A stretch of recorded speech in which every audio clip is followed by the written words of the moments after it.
On Friday that week, 2 days after the celebratory dinner with her father, Barbara was explaining to 2 boys and their parents that no, she couldn't get them off scot-free. No one else could either. "Look," she said patiently, "you did it, and you were caught. There are witnesses. You even told the police that you did it. You can't decide now that maybe you were somewhere else that night." They had burned down a porta-potty at a construction site. A little beer, a little grass, a dare, boredom, whatever the reason, now they had to take their lumps, and the parents were determined not to let that happen, although both boys seemed prepared to do community service, pay damages out of their own pocket, every penalty the court was likely to impose. Mrs. Lawton, one of the mothers, stood up, her mouth a tight, hard line without lips at the moment. "I think we're through here," she said. "We're wasting time. You can send us your bill." Barbara nodded and stood up also. She had explained that if they tried to weasel out of it now, their sentence would be tougher than if they stuck to their confessions, expressed remorse, and agreed to pay the price. She knew they could find another attorney who would go along, no problem there, but the kids would still pay, and the price would be upped considerably. She walked out with them through the hallway to the reception room, where she was surprised to see her father chatting with Maria Velasquez, her secretary and receptionist, and all-around aid and comfort. She nodded to Frank, escorted the group to the door, and wished them luck. One of the boys looked embarrassed. They were both 16, too young to be labeled criminals for a very childish prank. Then she turned to Frank. "What's up?" "Wondered if you have a few minutes," he said. "I was going to call, but I was out walking and just dropped in instead." "Sure. Maria, knock off any time. I'll close up when I leave." It was 4:30, and if she couldn't determine office hours in her own office, what good was it? "Come on in, Dad, and I'll give you a slug of supermarket wine." He winced, but followed her back to her own office and sat down on her couch. He liked her office. It looked busy, with papers on the desk, a plant that needed watering, some coffee cups on the ornate table. It looked busy, but he well knew that her cases these days were mostly nickel-and-dime stuff, minor league stuff, and apparently she had sent the last bunch away empty-handed. He didn't ask about them or their problem. She poured wine, a fairly respectable Pinot Noir from one of the Oregon vineyards. "Client gave it to me," she said cheerfully, "and it isn't going to keep past about 6 or 7 this evening. He drank most of it, so what the hell, we'll kill the rest." He waited until she sat down and put her feet on the coffee table. If that table had been a priceless heirloom, she would use it for a footrest, he knew. He didn't even raise a disapproving eyebrow. "Let me guess," she said then. "Your editor called to say it's all a mistake. He was talking about 2 other books, or he wants you to call it Naked at the Bar, or he suggested it needs a little lurid sex, a few car chases, a dozen shootouts, maybe an explosion or 2.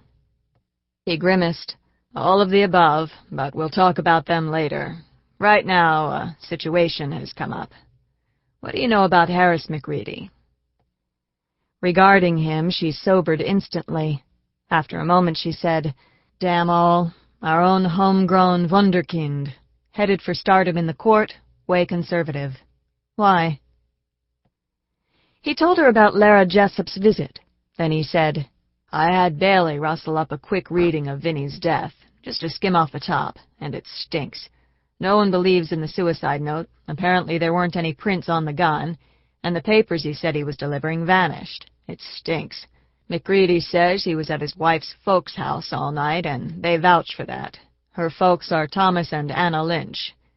He added, "That's supposed to be Loomis County, but it's really Lynch County. Thomas owns most of the land, and probably all the local government." Barbara sipped her wine, not asking a single question yet, any more than he had interrupted Lara to ask questions. Frank went on. "The autopsy revealed death by a gunshot wound to the head, point-blank range, and it also revealed that his cancer had come back in spades, bone cancer. He went through hell with it 6 or 7 years ago, and it came back and probably would have done him in a few months. He had a lot of codeine in his system." For a moment they were both silent. Then Frank said, "Okay, some history. In 1981, Loomis Jessup was indicted for the murder of 2 kids who had been hiking in the wilderness area around Sisters.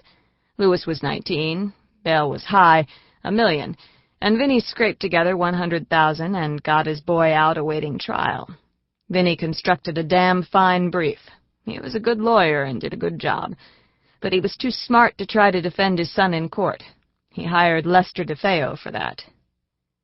Barbara raised her eyebrows at the name, and he nodded. In his 80s by now, DeFeo had been one of the best criminal lawyers in the country for more than 40 years.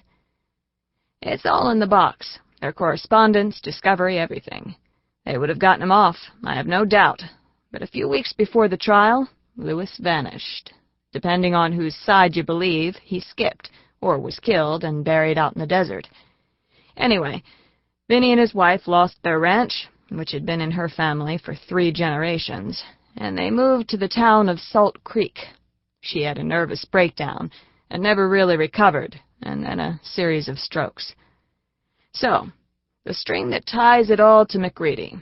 He was named prosecutor. The ranch was forfeited, Lynch bought it, and within the year, McReady married his daughter, Bethany Lynch."